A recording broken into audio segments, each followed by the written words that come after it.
আসসালামু আলাইকুম। শুভ্র লিখেছেন হুমায়ুন আহমেদ। বিনুর বাবা মারা গেছেন। মৃত্যু সংবাদ নিয়ে এসেছে বিনুর চাচাতো ভাই ইয়াকুব। ঢাকা শহরে সেই প্রথম এসেছে। ঠিকানা লেখা কাগজ সঙ্গে ছিল।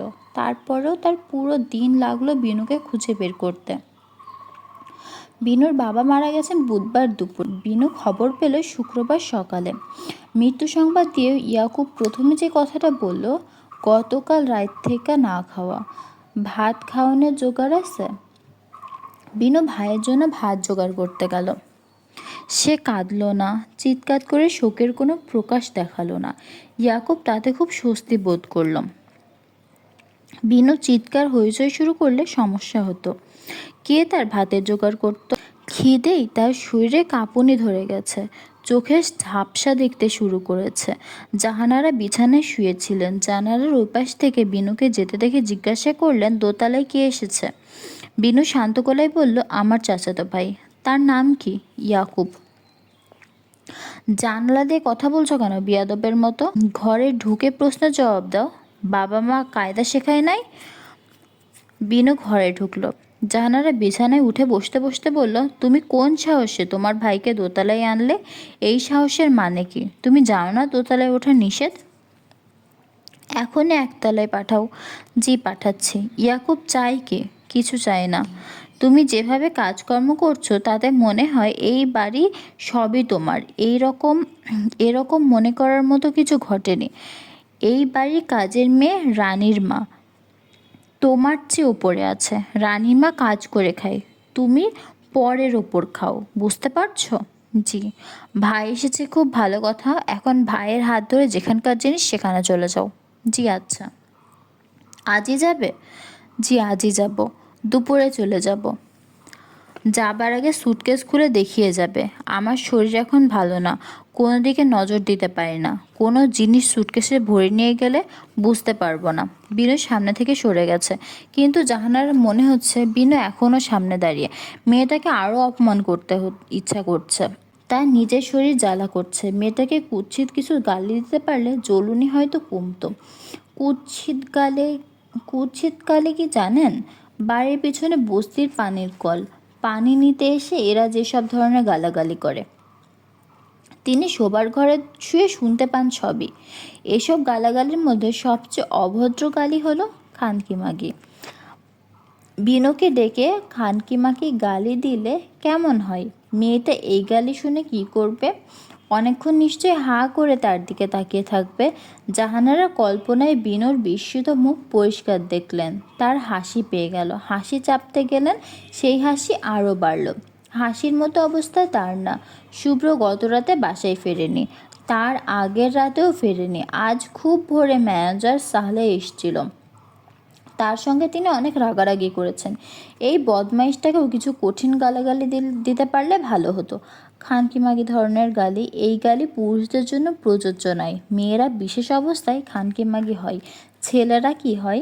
এক পর্যায়ে তার ইচ্ছা করছিল বিছনা থেকে নেমে লাথি মেরে ম্যানেজারকে চেয়ার থেকে শুদ্ধ মেঝেতে ফেলে দিতে। হারামজাদা আবার কুচুর কুচুর শব্দ করে তার সামনে পান খায়। কত বড় অভদ্র! তিনি অবশ্য মনের রাগ প্রকাশ করলেন না। শান্ত মুখেই বললেন, খবর কি? সালে বলল, কোন খবর জানতে চান? জাহানারার মুখ তেতো হয়ে গেল। মনে মনে বললেন, শুয়োরের বাচ্চা, তুমি জানো না আমি কোন খবর জানতে চাই? তোমার কাছে কি আমি সৌদি আরবের বাচ্চার খবর জানতে চাই? তোমার কাছে জানতে চাই আমার ছেলের খবর। তিনি দাঁতে দাঁত চেপে রাগ সামলালেন, যদিও রাগটা খুবই কষ্টের ব্যাপার হয়ে যাচ্ছিল। কারণ হারামজাদা ম্যানেজারটা শুধু কুচুর কুচুর করে পান খাচ্ছে তাই না, পাও নাচাচ্ছে, পায়ে স্প্রিং ফিট করে এসেছে। জানারা শান্ত গলায় বললেন, আসমানি মেয়েটার বিষয় কি করছো? কী ব্যবস্থা নিয়েছো? ব্যবস্থা নেওয়া হবে, আপনি নিশ্চিত থাকেন। আটঘাট বেঁধে এগোতে হবে। আমার যা করার আমি করব। শুভ্র কাল রাতে বাড়ি ফেরেনি। ও আচ্ছা, গত পরশু রাতেও ফেরেনি। আমার তো মনে হয় শুভ্র বাড়িঘর ছেড়ে দিয়ে বেশ্যা বাড়িতেই থাকবে। আপনি দুশ্চিন্তা করবেন না। আমি দুশ্চিন্তা করব না তো দুশ্চিন্তা করবেটাকে? তুমি করবে নাকি সৌদি আরবের বাচ্চা করবেন? সালে পানের পিক ফেলবার জন্য বারান্দায় গেল। এবার ফিরে এসে বসে পা নাচাতে লাগলো। জাহানারা লক্ষ্য করলেন, আগে সে একটা পা নাচাচ্ছিল, এখন দুইটা পাই নাড়াচ্ছে। শুভ্র এখন কি করছে তুমি জানো? সঠিক জানি না। তার কাজকর্ম সম্পর্কে কিছুই জানো না? বাড়ির মেয়েগুলোকে 15,000 টাকা দিয়ে নিজের বাড়ি পাঠানোর চেষ্টা করছে, লাভ হচ্ছে না, কেউ যেতে চাচ্ছে না। এরা টাকাটা নিবে, কিন্তু যেটা করবে সেটা হলো এক বাড়ি ছেড়ে অন্য বাড়িতে গিয়ে উঠবে। মাঝখান থেকে সবার নেট লাভ 15,000 টাকা। টাকা দেওয়া হয়ে গেছে? শুনেছি দেওয়া হয়েছে, সঠিক জানি না। তুমি দেখি কোনো কিছুই সঠিক জানো না, সবই বেঠিক জানো। আমি বিছানায় শুয়ে থেকে যা জানি, তুমি শহরে বারান্দায় ঘোরাঘুরি করে তার 100 ভাগের 1 ভাগও জানো না। 15,000 টাকা করে দিলে সবকটা মেয়ের জন্য কত টাকা লাগবে? অনেক টাকা লাগবে। অনেক টাকা কত হিসাব করে বলো, নাকি যোগ বিয়োগ গুণ ভাগ সব ভুলে গেছো? আর শোনো, পা নাচানো তো একটু বন্ধ করো। আমার সামনে পা নাচিয়ে আমার সামনে পা না নাচিয়ে বাড়িতে গিয়ে নাচাও। সালেহ পা নাচানো বন্ধ করলেন। জাহানারা কঠিন গলায় বললেন, এত এত টাকা যে শুভ্র দিচ্ছে, তার কি এত টাকা আছে? তার অন্য ব্যবসার কি অবস্থা? অবস্থা ভালো না। ভালো না কেন? এখনকার ব্যবসা হলো বেশিরভাগই 2 নাম্বারই। ওনার পক্ষে 2 নাম্বারই কাজ করা সম্ভব না। উজবুকের মতো কথা বলবা না। তার পক্ষে বেশ্যাবাড়িতে পড়ে থাকা সম্ভব, আর 2 নম্বরে ব্যবসা করা সম্ভব না? এটা কেমন কথা? সালেউদ্দিন চুপ করে রইলেন। জাহানারা বললেন, আমি শুনতে পাচ্ছি সে এই বাড়ি বিক্রি করার চেষ্টা করছে। এটা কি সত্যি? জি সত্যি। এই বাড়ি আর অফিস সবই তিনি বিক্রি করতে চান। দালাল ধরা হয়েছে, দালালরা খোঁজ খবর করছে। বিক্রি করে সে খাবে কি? কোথায় থাকবে? সে কি তার মাকে নিয়ে ভিক্ষা করতে বের হবে? কমলাপুর স্টেশনে মা বেটাই ভিক্ষা করব, আর তোমরা ভিক্ষা দিবে? তোমার সঙ্গে ছিঁড়া ময়লা 1 টাকার নোট থাকলে দিয়ে যাও, এখন থেকেই ভিক্ষা শুরু করি। সালে বিব্রত গলায় বললেন, আপনার শরীরটা খারাপ, আপনি শুয়ে থাকুন। তুমি চলে যাচ্ছ? জি, আমি রোজই একবার এসে খোঁজ নিয়ে যাব। তোমাকে রোজ আসতে হবে না। তোমাকে যেদিন দেখি সেদিনই আমার দিনটা খারাপ যায়। তোমাকে যখন ডাকবো তখনই আসবে, নিজ থেকে আসবে না। জি আচ্ছা। ম্যানেজার চলে যাওয়ার পর জাহানারা বিছানায় চোখ বন্ধ করে শুয়েছিলেন।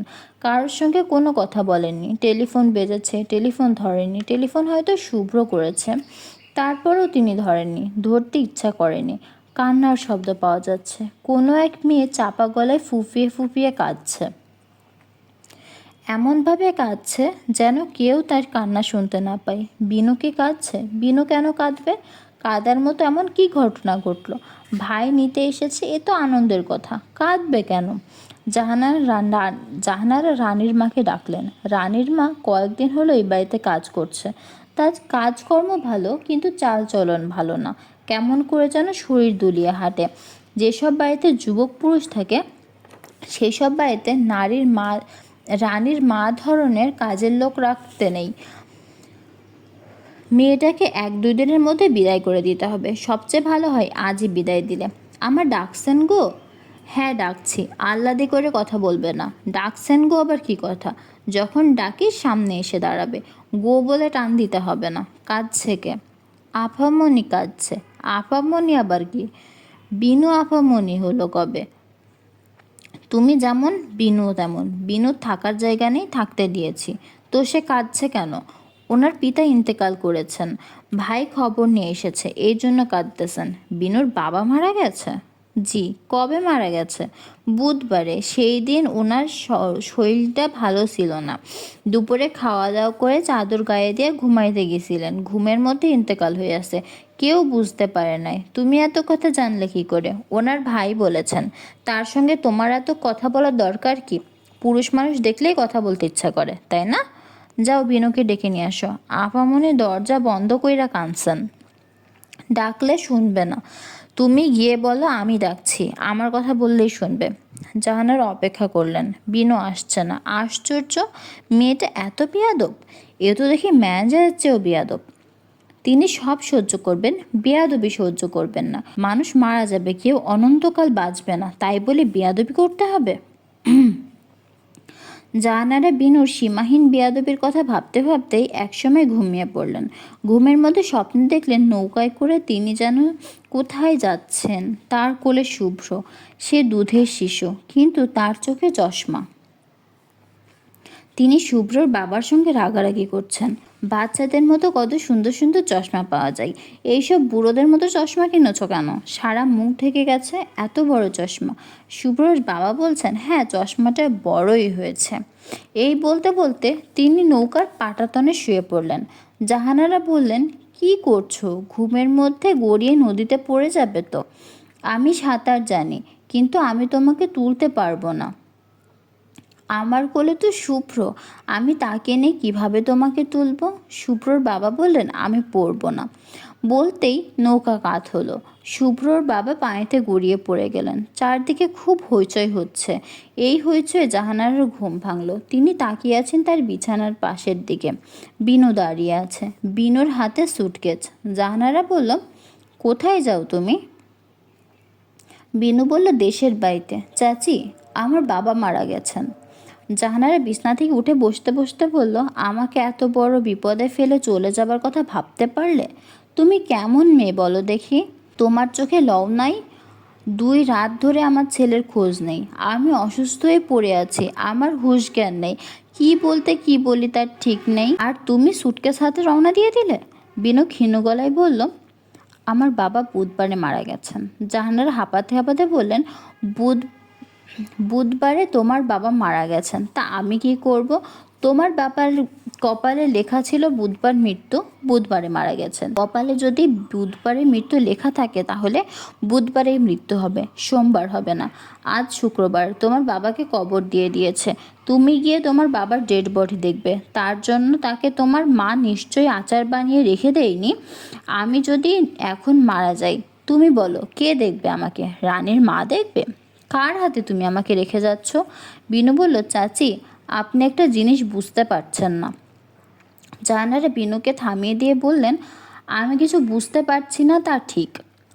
আমার জায়গায় তুমি হলে দোতলা থেকে লাফ দিতে। শোনো বিনু, আজ যদি এই অবস্থায় আমাকে রেখে চলে যাও, তাহলে এমন অভিশাপ দেব যে তোমার জীবন কাটবে বেশ্যাখানায়। দুনিয়ার সব পুরুষ মানুষের সামনে গায়ের কাপড় খুলতে হবে, গায়ের কাপড় খুলে দাঁড়িয়ে থাকবে। পুরুষ মানুষ তোমাকে দেখে দরদাম করবে। তুমি তুমি বলবে 200 টাকা, ওরা বলবে 50। চাচি, কি বলছেন এইসব? যা ঘটবে তাই বললাম, তারপর কি হবে শোনো। 200 বা 50-এর মাঝামাঝি রফা হবে। চাচি, আপনার পায়ে পড়ি।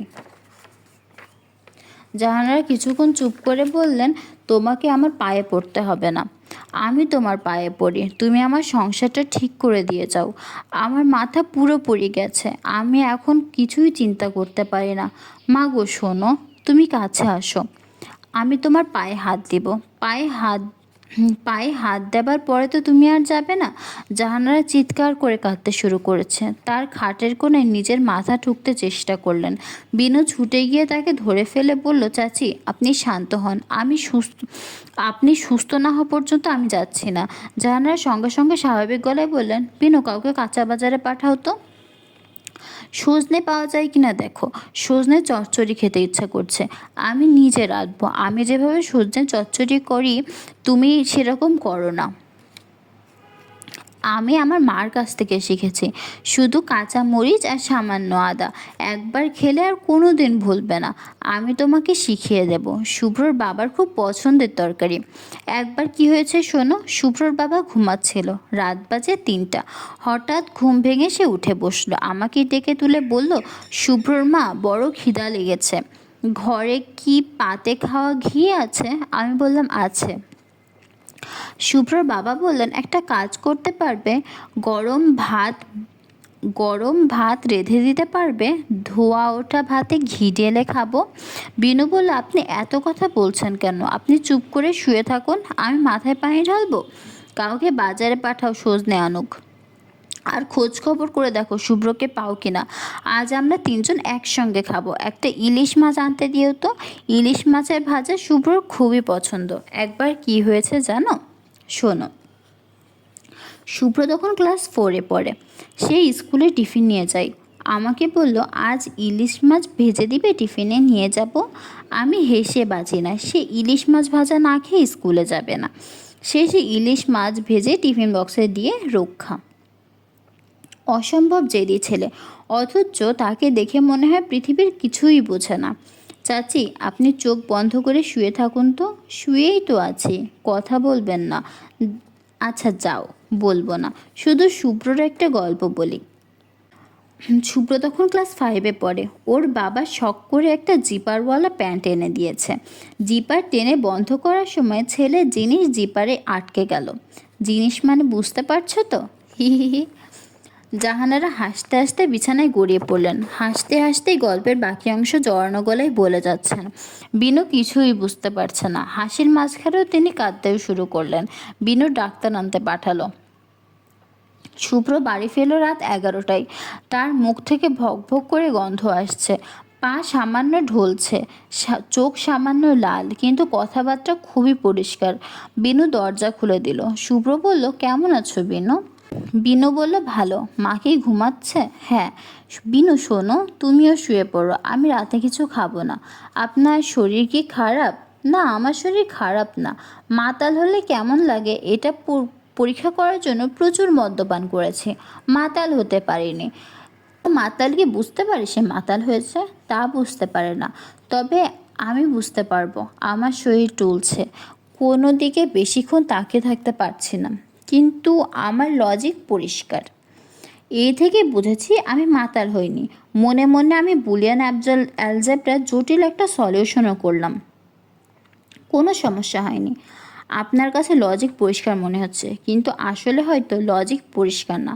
আপনার শরীরকে খুব বেশি খারাপ লাগছে? প্রচণ্ড বমি ভাব হচ্ছে, কিন্তু বমি হচ্ছে না। কয়েকবার চেষ্টা করেছি। লবণ পানি এনে দেবো? লবণ পানি মুখে দিয়ে চেষ্টা করবেন? আচ্ছা, এনে দাও। আপনি একা একা বাথরুমে যেতে পারবেন? না, ধরে ধরে নিয়ে যাব। আপনি কি একা একা বাথরুমে যেতে পারবেন? না, আমি ধরে ধরে নিয়ে যাব। তুমি ধরে ধরে নিয়ে যাও। বিনু এসে শুভ্রকে ধরল। শুভ্র বলল, আমাকে বাথরুমে নেবার দরকার নেই, তুমি আমাকে বিছানায় শুয়ে দাও। বিনু শুভ্রকে বিছানায় শুয়ে দিয়ে উঠে যেতে শুরু করলো। শুভ্র হাত ধরে তাকে আটকে দিল। অবাক হয়ে বলল, কোথায় যাচ্ছ? আপনার জন্য লবণ পানি নিয়ে আসছি। লবণ পানি লাগবে না, তুমি এখান থেকে নড়বে না। মাথায় পানি ঢেলে দেব? না। আপনার কি খুব বেশি খারাপ লাগছে? হ্যাঁ, খুবই খারাপ লাগছে।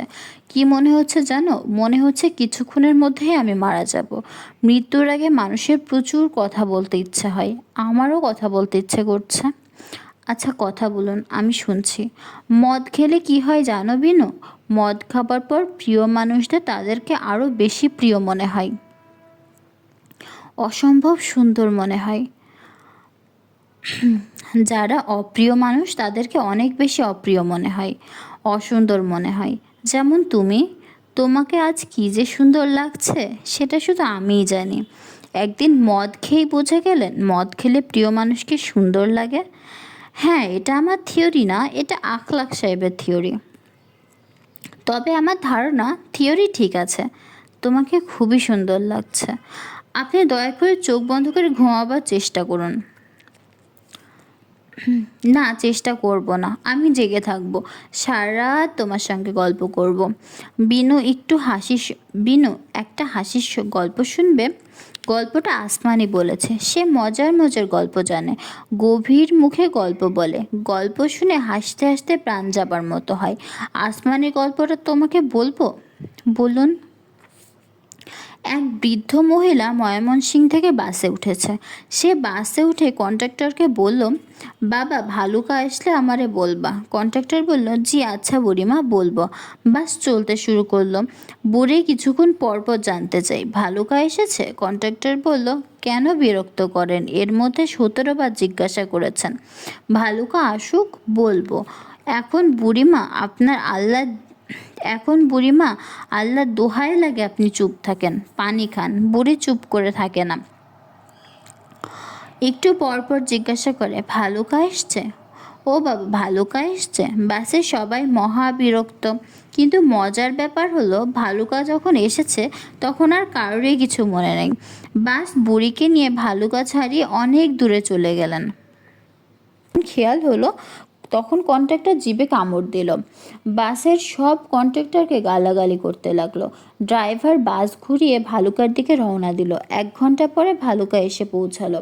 কন্ট্রাক্টর লজ্জিত গলায় বলল, বুড়িমা নামেন, ভালুকা এসেছে। বুড়ি এই শুনে বিরক্ত মুখে বলল, নামবো কি জন্য? ওষুধ খাবো। ডাক্তার সাহেব আমার একটা ট্যাবলেট ময়মনসিংহে খাওয়াই দিয়া বলেছে আর একটা ট্যাবলেট ভালুকায় খাইতে। এখন আপনি এক গ্লাস পানি দেন। গল্প শেষ করে শুভ্র হাসছে, কিছুতেই হাসি থামছে না।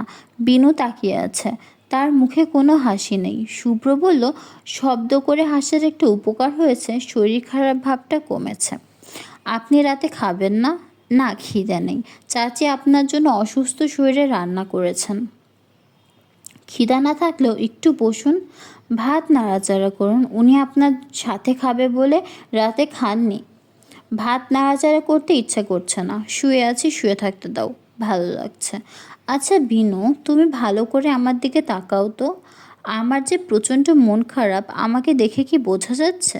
না, বোঝা যাচ্ছে না। আমার খুবই মন খারাপ। কেন? তেমন কোনো কারণ নেই। শোনো বিনু, মন ভালো হবার জন্য কারণ লাগে, কিন্তু মন খারাপ হওয়ার জন্য কোনো কারণ লাগে না। মাঝে মধ্যেই দেখবে সব ঠিকঠাক চলছে, সুন্দর চলছে, সুন্দর সকাল, ঝকঝকে রোদ উঠেছে, নীল ঝলমলে আকাশ, তারপরেও মন খারাপ হয়ে গেল। তোমার এরকম কখনো হয় না? আমি খুবই সাধারণ একটা মেয়ে। সাধারণ মেয়েদের মন খারাপ হয় না? সাধারণ মেয়েদের মন খারাপ হয়, কিন্তু খুবই সাধারণ কারণে। উদাহরণ দিয়ে বোঝাও তো। একটা সাধারণ মেয়ে যদি হঠাৎ খবর পায় তার বাবা মারা গেছেন, তখন তার মন খারাপ হবে। শুভ্র বিছানা থেকে উঠে বসতে বসতে বলল, বিনু, তোমার বাবা মারা গেছে? বিনু জবাব দিল না।